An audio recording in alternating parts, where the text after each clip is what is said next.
இன்னைக்கு நாம பைத்தானுடைய இன்டென்டேஷனை பற்றி பார்க்க போகிறோம். ஸோ ஃபர்ஸ்ட், இன்டென்டேஷனா என்ன? ஸோ இன்டென்டேஷன் அப்படின்னு எதை குறிக்குதுன்னா, அது வந்து ஸ்பேஸை குறிக்குது. ஓகேவா? ஸோ நீங்கள் ஒரு லைன் டைப் பண்ணுறீங்க, அந்த லைனுக்கு முன்னாடி நீங்கள் கொஞ்சம் ஸ்பேஸ் விடணும். ஸோ அதான் என்ன சொல்லுவாங்க, இன்டென்டேஷன் சொல்லுவாங்க. ஸோ இதை வந்து எதுக்காண்டி இதை யூஸ் பண்ணுறோம்னா, நம்ம வந்து ஒரு கோடோடைய பிளாக் ஸ்ட்ரக்சரை மெயின்டைன் பண்ணுறதுக்கு என்ன பண்ணுறோம், இதை யூஸ் பண்ணுறோம். ஸோ நம்ம C++, ஜாவா இங்கெல்லாம் பார்த்தீங்கன்னா, நம்ம வந்து கர்லி ப்ளேஸ் ப்ராக்கெட் வந்து யூஸ் பண்ணுவோம்.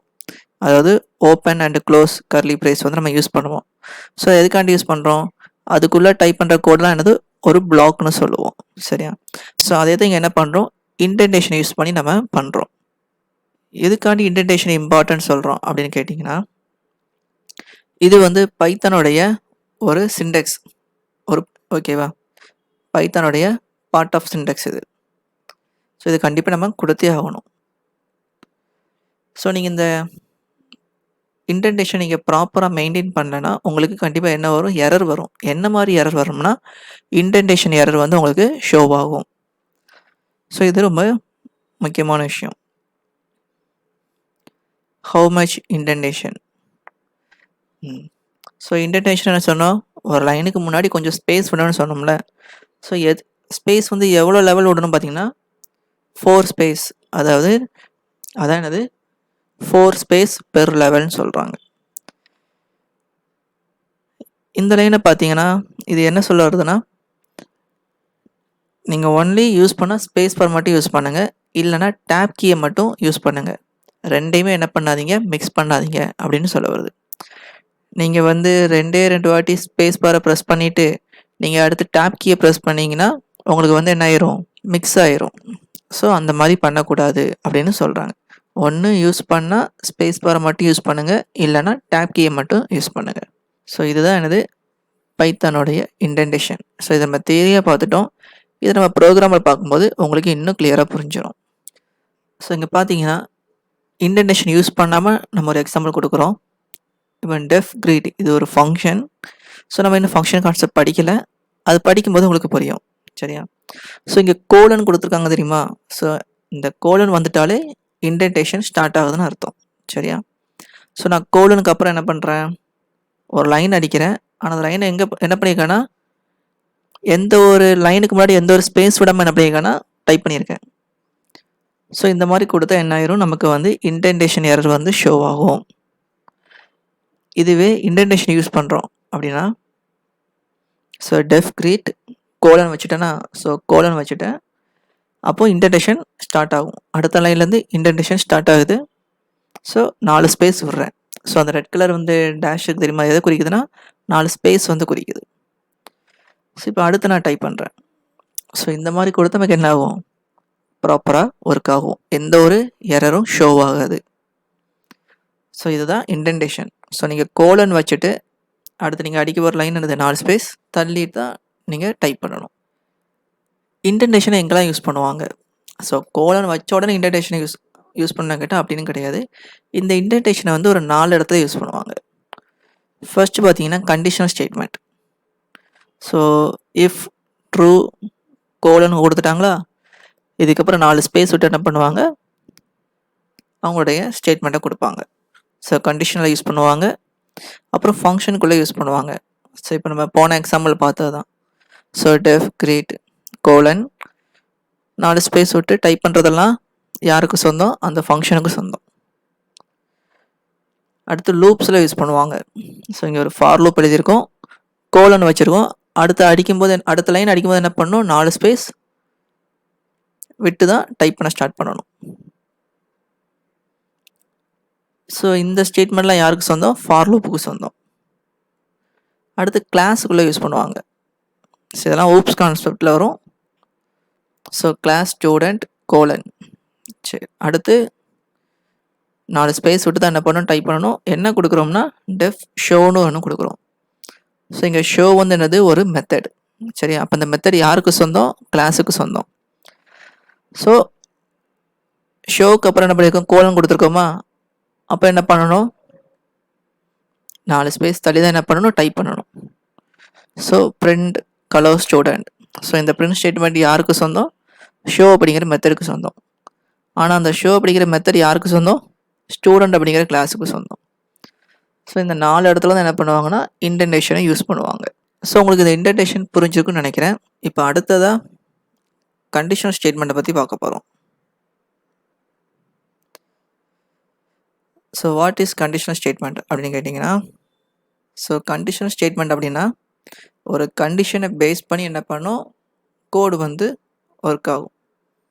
ஓகேவா? ஸோ அதான் என்னது கண்டிஷனல் ஸ்டேட்மெண்ட். ஸோ அந்த கோடு வந்து சர்டைன் கண்டிஷனை நம்பி தான் இருக்கும். ஓகே, ஸோ அதான் இந்த லைனில் கொடுத்துருக்காங்க. ஓகேவா? ட்ரூவாக இருந்தால் ஒரு பிளாக் ஆஃப் கோடு வந்து ஒர்க் ஆகும், ஒருவேளை ஃபால்ஸாக இருந்தால் அனதர் பிளாக் ஆஃப் கோடு வந்து ஒர்க் ஆகும். Type of conditional statement. இப்போ பார்த்தீங்கன்னா கண்டிஷன் ஸ்டேட்மெண்ட்லேயே நிறைய டைப்ஸ் இருக்குது.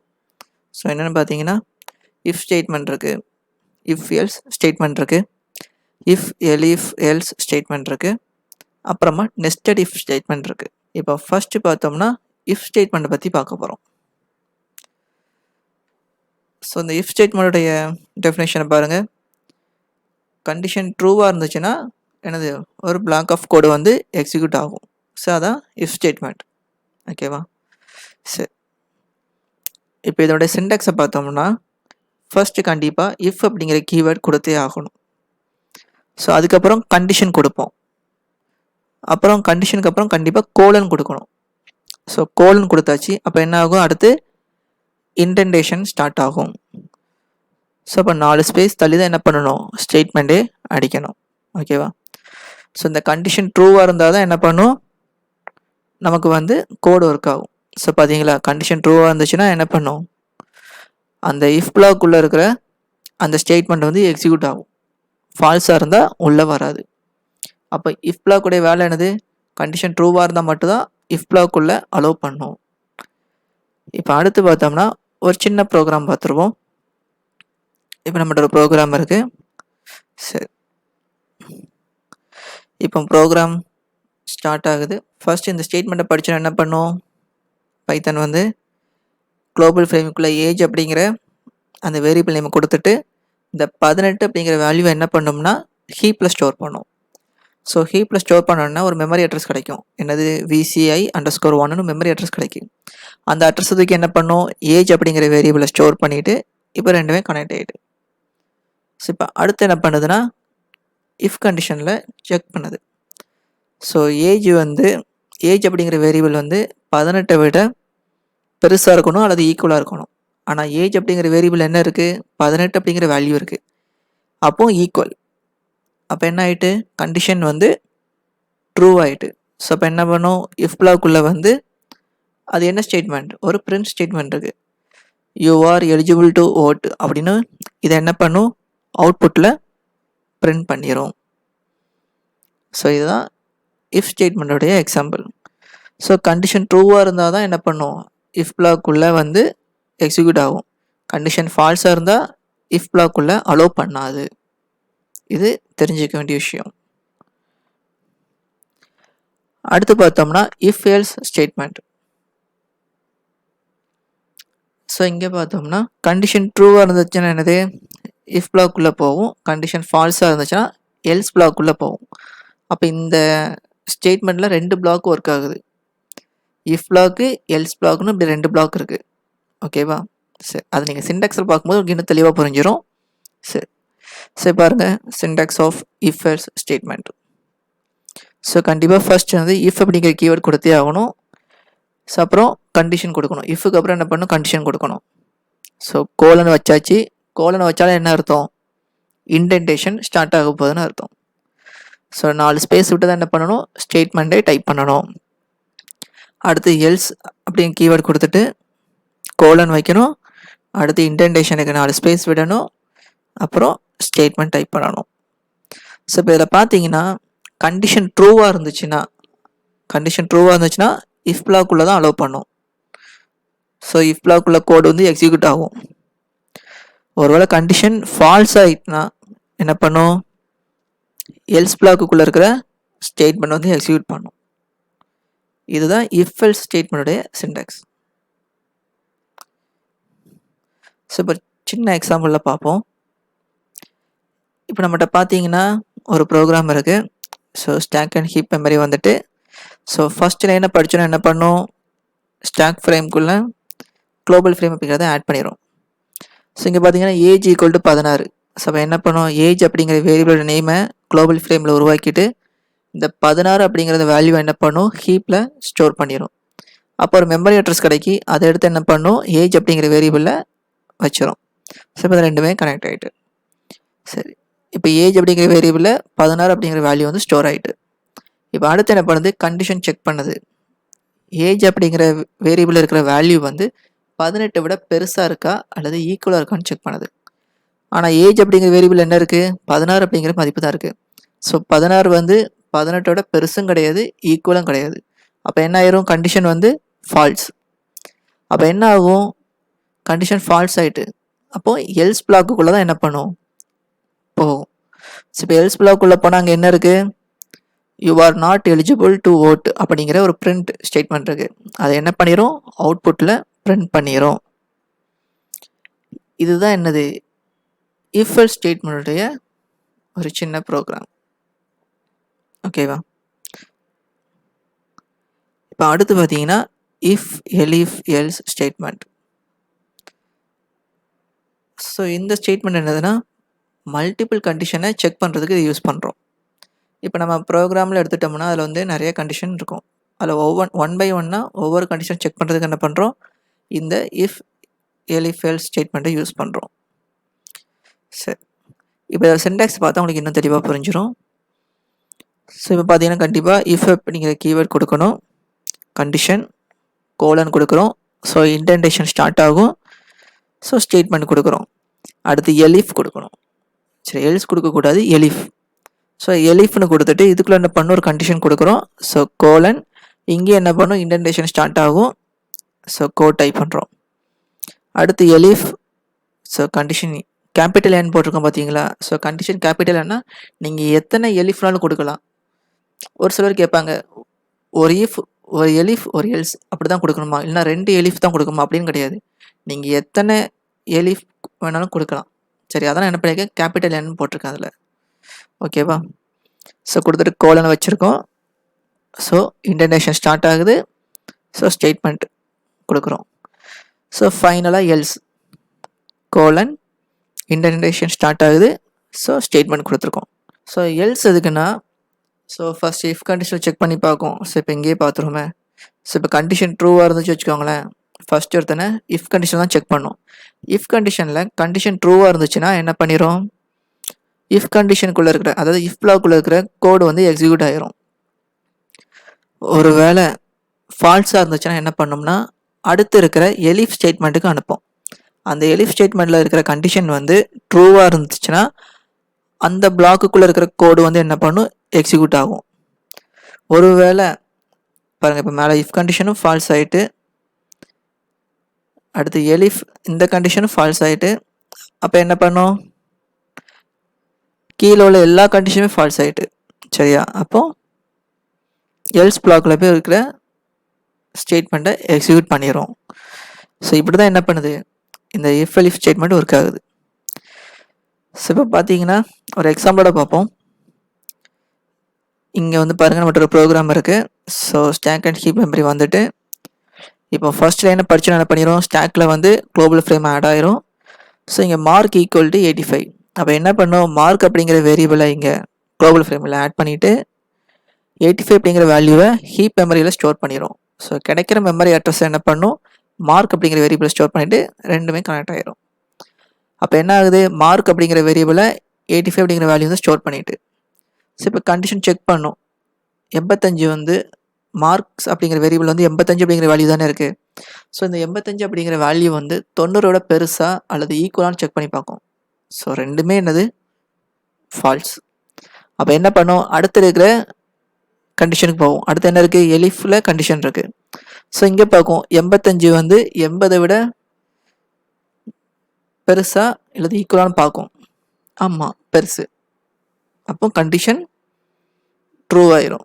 அப்போ என்ன பண்ணும், அதுக்குள்ளே இருக்கிற அந்த பிளாக்குள்ளே போய் அங்கே இருக்கிற கிரேட் பி அப்படிங்கிற அந்த ஸ்டேட்மெண்ட்டை என்ன பண்ணும், நமக்கு அவுட்புட்டில் பிரிண்ட் பண்ணி காமிக்கும். இப்படி தான் if elif else statement work ஆகுது. ஸோ இப்போ அடுத்து பார்த்தோம்னா nested if statement. So nested if அப்படி வந்துட்டாலே என்னது, ஒரு இஃப் ஸ்டேட்மெண்ட்டுக்குள்ளே இன்னொரு இஃப் ஸ்டேட்மெண்ட்டை கொடுத்தீங்கன்னா அதுதான் என்னது, நெஸ்டட் இஃப் ஸ்டேட்மெண்ட். ஸோ இதோட சின்டாக்ஸ் பார்த்தா உங்களுக்கு தெளிவாக புரியும். Syntax of nested if statement. So first if அப்படிங்கிற கீவேர்ட் கொடுக்கணும். ஸோ இங்கே வந்து கண்டிஷன் 1 அப்படின்னு கொடுத்து கோலன் கொடுக்குறோம்.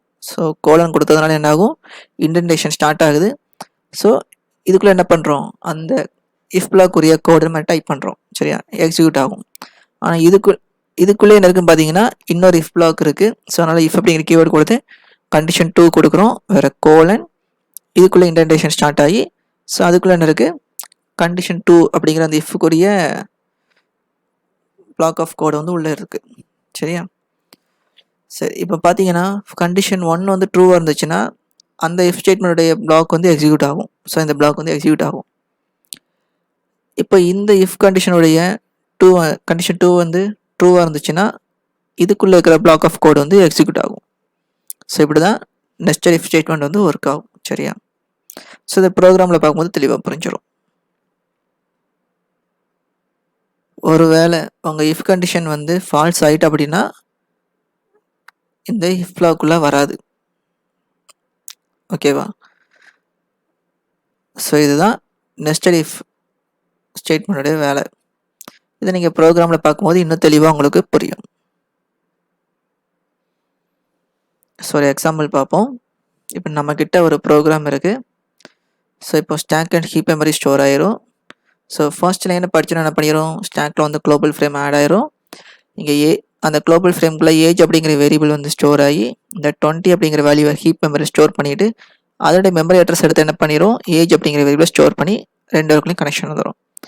அடுத்து செகண்ட் லைனை படிக்குது, என்ன பண்ணுறது, ஹேஸ் ஐடி அப்படிங்கிற வேரியபிளை குளோபல் ஃப்ரேமில் ஸ்டோர் பண்ணிவிட்டு ட்ரூ அப்படிங்கிற வேல்யூவை ஹீப் மெமரியில் ஸ்டோர் பண்ணிவிட்டு கிடைக்கிற மெமரி அட்ரஸ் என்ன பண்ணிடும், ஹேஸ் ஐடி அப்படிங்கிற வேரியபிளை ஸ்டோர் பண்ணிடும். இப்போ இந்த ரெண்டுக்கும் கனெக்ஷன் வந்துட்டு இப்போ அடுத்து பார்த்தீங்கன்னா கண்டிஷன் செக் பண்ணுது, ஏஜ் அப்படிங்கிற இருக்கிற வேல்யூ வந்து 18ஓட பெருசாக அல்லது ஈக்குவல்னு செக் பண்ணும். ஏஜ் அப்படிங்கிற வேரியபிள் என்ன இருக்குது, 20 அப்படிங்கிற வேல்யூ இருக்குது. ஸோ அது 18ஓட பெருசு. அப்போ கண்டிஷன் ட்ரூ தானே. சரி, அப்போ என்ன பண்ணும், இஃப் பிளாக்குள்ளே போகும். ஸோ இஃப் பிளாக்குள்ளே போனீங்கன்னா அங்கே என்ன இருக்குது, இன்னொரு இஃப் கண்டிஷன் இருக்குது. அது என்ன பண்ணுது, ஹேஸ் ஐடி வந்து ட்ரூவான்னு செக் பண்ணுது. ஸோ ஹேஸ் ஐடி அப்படிங்கிற வேரியபிள் என்ன இருக்குது, வேல்யூ ட்ரூ தானே இருக்குது. அப்போ இங்கேயும் கண்டிஷன் ட்ரூ தான். ஸோ அப்போ என்ன பண்ணும், இந்த இஃப் பிளாக்குள்ளே போகும். இந்த இஃப் பிளாக்குள்ளே போனீங்கன்னா அங்கே என்ன இருக்குது, அலோடு டு ஓட்டுன்னு ஒரு பிரிண்ட் ஸ்டேட்மெண்ட் இருக்குது. ஸோ அது என்ன பண்ணிடும், எடுத்து அவுட்புட்டை நமக்கு பிரிண்ட் பண்ணி காமிச்சிரும். ஸோ இப்படி தான் என்ன பண்ணுது, நெஸ்டட் ஸ்டேட்மெண்ட் வந்து நெஸ்டட் இஃப் ஸ்டேட்மெண்ட் வந்து பைத்தானில் ஒர்க் ஆகுது. ஸோ உங்களுக்கு இந்த கண்டிஷன் ஸ்டேட்மெண்ட் வந்து ரொம்ப ஈஸியாக புரிஞ்சுக்கணும்னு நினைக்கிறேன். நம்ம அடுத்த வீடியோவில் மீட் பண்ணலாம். பாய், தேங்க்யூ.